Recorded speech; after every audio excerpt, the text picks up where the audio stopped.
Chelsea a été le club le plus dépensier sur le marché des transferts avec 280 millions d'euros dépensés. De quoi enregistrer 8 arrivées et chambouler quasiment la moitié de son équipe type. Un nouveau propriétaire et ça repart?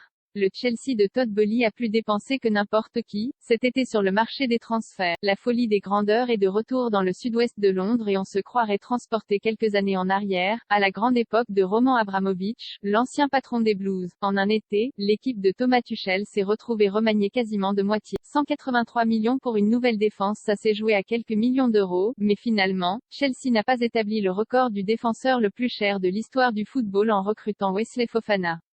Le Français n'a coûté que 80 millions d'euros, 7 de moins que Harry Maguire. Un sacré pactole posé sur un joueur de 21 ans revenu en avril d'une grave blessure au péroné. Mais avant de signer l'ancien joueur de Saint-Étienne, les Blues ont aussi fait Marc Cucurella et Kalidou Koulibaly. Avec les départs de Rudiger, Christensen et Marcos Alonso, cela fait 3 défenseurs sur les 5 généralement alignés par Thomas Tuchel qui ont changé cet été.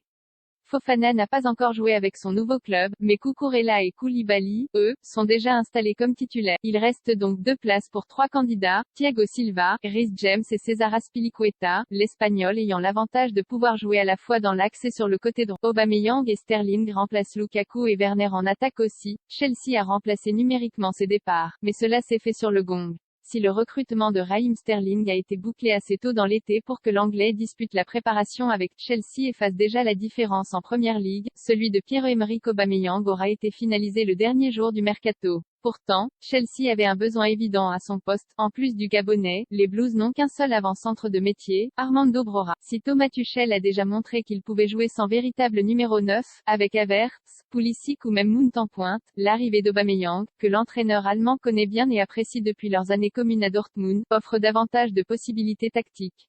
PEA, lui, fait son retour en Première Ligue 7 mois après être parti de chez le rival, Arsenal. Au milieu, des joueurs de rotation la paire Kanté-Jorginho, dans l'entrejeu des Blues, à la préférence de Thomas Tuchel. C'est d'ailleurs pour ça qu'aucune grosse recrue n'est arrivée à ce poste.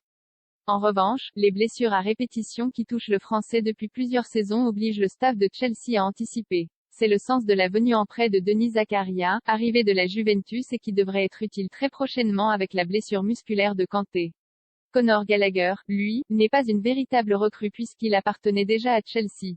Mais après une saison en prêt à Crystal Palace, il est revenu dans son club formateur pour disputer ses premiers matchs avec l'équipe première. Déjà titulaire à 2 reprises en championnat, il est à la fois le futur et le présent, capable de gratter du temps de jeu dès cette saison. Histoire de peut-être chambouler le seul secteur qui ne l'a pas été lors du mercato.